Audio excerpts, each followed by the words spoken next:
piso, hija.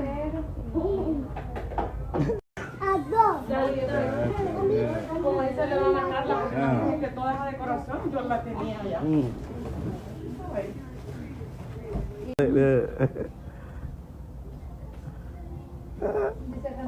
Sasa. No me lo ponen a la cuenta. ¿Dónde te lo ponen? En una tarjeta. ¿Sí? It says it goes to your account. That's what I read. It goes to your account. I just had to do this one separate. I don't care how short it is. This is a very great moment because this is something that a lot of fathers never get a chance to see. This is something that a lot of Black men never get a chance to see. Matter of fact, this is something that a lot of times, a lot of these blog sites, a lot of confused, jaded, and hurt women don't want anybody to see, right? Because the main general consensus that has been passed out since the beginning of time is that Black men ain't this, Black men ain't that. Black men don't care about their kids. Black men don't care about the family. Black men don't want to raise nothing. Black men keep running, right? And people got to acknowledge and note that this is primarily coming from one side, where these people have dated the wrong types of guys repeatedly, sought after the wrong types of guys repeatedly, attracted the wrong types of guys repeatedly, got pregnant once, twice, 3 times by 2 to 3 different guys repeatedly. And you have a lot of these women that feel broken, jaded, and instead of them looking internally and trying to go about fixing themselves and their energy, so in turn, they can attract the right type of guy that will actually be there, that may be a stepfather, or maybe, you know, that husband or that fiance that will appreciate them the way that they want to do it. They're like, nah, all of these Black men, these dogs, they ain't nothing. They just run around, do this and do that and yada, yada, yada. They don't even want to fight for their kids, right? But then you do have Black men that fight for their kids. But the craziest thing about that, just go back and rewind for a minute. Why should a parent have to fight for their kids? Shouldn't a parent just have to be able to see them? Shouldn't that be a normal right? Why would you have to fight in order to see your child? And notice how that's only framed towards, you know, one side, right? When it deals with Black men, everybody's like, yo, you should fight for your kids, fight for your kids, fight for your kids. But yet, when the ball is in the other court, right, nobody tells a woman that she needs to fight for her kids. They were like, oh, you know, we understand postpartum depression, you know, mental chemical imbalance, you know, she didn't have her father or her mother wasn't her. There's all of these excuses to justify the reason why a mother can leave her kids, not take care of her kids properly, not provide for her kids, fully 100% abandon and throw the kids either off on the street or to other family members and friends, right? There's all these excuses, and these mothers will never get locked up. They will never see what the inside of a jail looks like because they've abandoned their kids. That's the way that the system works, right? One is made to take full-fledged accountability.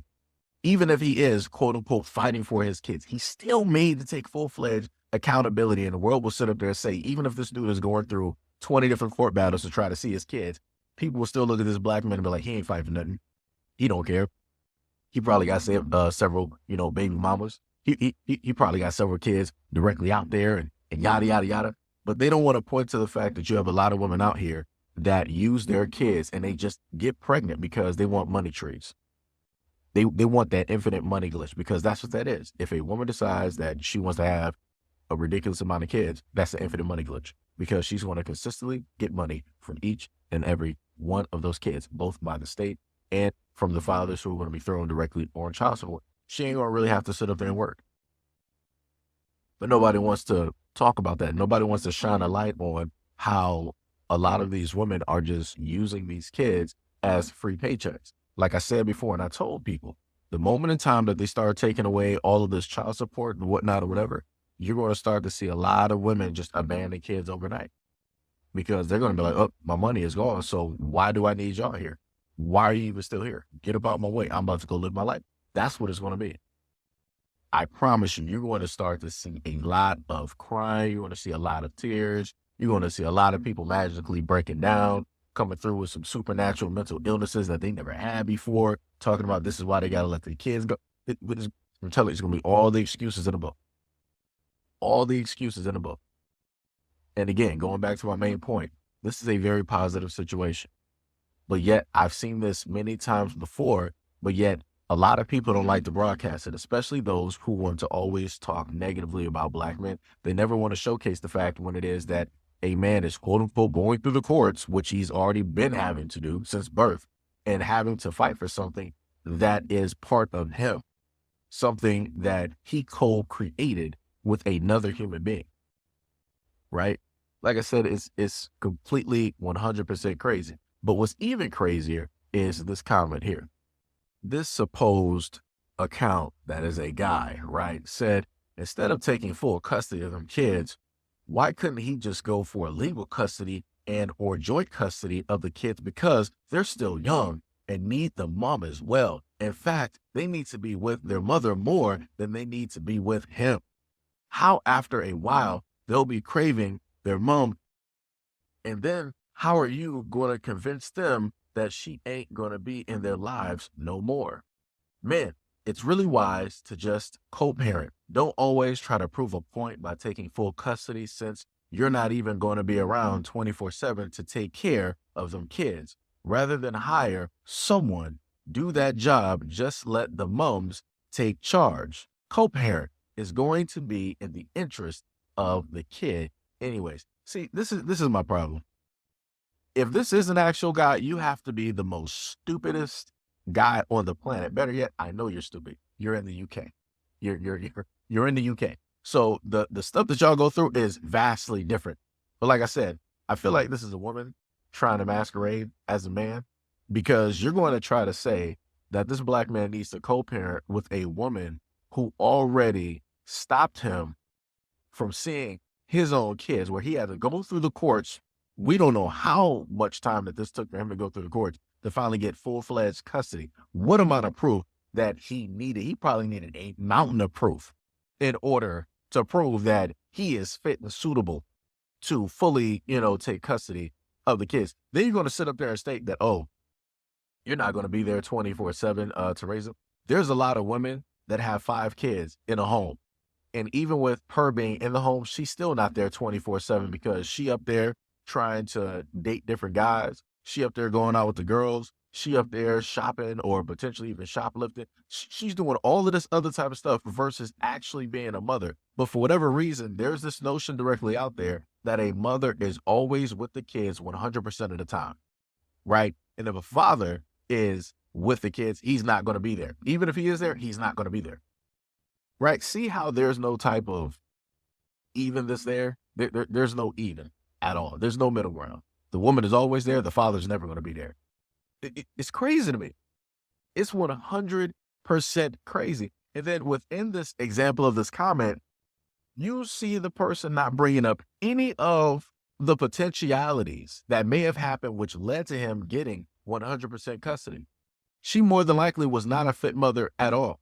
The home was probably not a fit situation at all. She probably had dudes running in and out of the house, and she got daughters. You can't be doing that. What is wrong with you? And I've told this to women before, like, yo, if you got daughters, you shouldn't be dating realistically. I'm just going to be honest, you shouldn't be dating, because you are taking a unnecessary risk with your children's lives by having any strange guys that you yourself don't even know around them, right? And as people have already stated, it's already tough having family around kids, right? But now you're going to add in a whole nother layer, and you're going to put in or place in a guy that has nothing to do with nothing in that house. So he's not going to care one way or another. And like I said before, it's a danger, because you don't know each and every guy mentally. You don't know what they've been through. You don't know where they are. It's a guessing game. That's a ticking time bomb, literally. And I see women all the time online taking these chances, taking these risks while they have families to raise. It's crazy to me. And I keep telling people, like, yo, if you want to be selfish in life, don't have kids. Don't go out here and have unprotected relations. It is not difficult to not have unprotected relations. If you decide to go out here and have unprotected relations with another person, that's on you. You made that choice. And I ain't talking about all the other people, because people want to bring up all this other type of stuff. But, oh, but that's not how it happens to every woman. Some women might have, gone to a club and then their drink was spiked, or some dude might have been at gun. I ain't talking about none of that. Because people always want to bring that to try to justify a point. We're talking about two consenting adults. Pay attention again for the stupid in the background. We're talking about two consenting adults. Let me repeat that one more time. We're talking about adult A, adult B, one male, one female. Both had a conversation, consented with each other, agreed with each other, and decide to have relations. So if you go past all three of those and you still write something stupid, you already know what's going to happen on this platform. The main thing that I'm simply stating is that if you are a woman directly out here, if you decide to have your body open to any and every guy, and you have unprotected relations because you want to have unprotected relations because it's your body, your choice, stop blaming men for the reason that men aren't being men, that men aren't being the fathers. If you're going to be irresponsible, obviously you're going to attract irresponsible people. That's common sense. If you're stupid, you're going to attract stupid people. If you like to take unnecessary risks in your life, with your life, then you're going to attract those exact same people. Again, you are patient zero to every single one of your problems. Woman up, pull up your pants, and do what it is that you need to do. And stop going out here blaming men for every single thing that you could literally fix yourself. Again, shout out to the father, though. Shout out to the father and everything that he did. Anyways, let me know what you guys think about the story and everything that I stated in the comment description below. And as always, peace, love, and stay tuned for the next video.